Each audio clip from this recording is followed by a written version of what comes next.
In this brief guide, we will demonstrate the process of personalizing your alarm sound on an Android device. By selecting a custom song, you can enhance your waking experience and make it more enjoyable.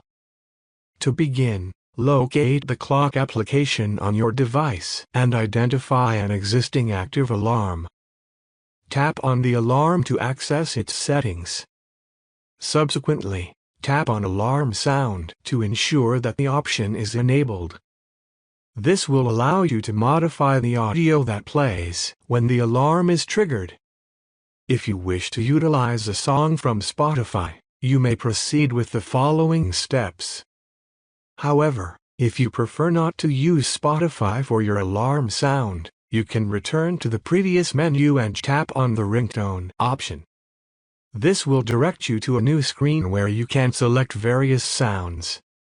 Locate the button situated at the top right corner of the screen and tap on it.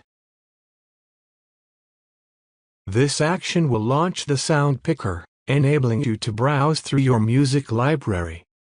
Please ensure that the song you intend to use as your alarm has been downloaded onto your device so that it appears in the list.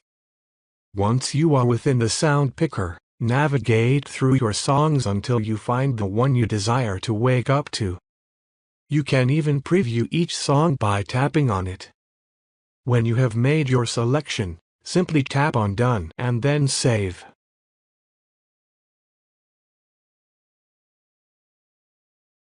From this point forward, whenever the alarm is activated, you will be awakened by your chosen song,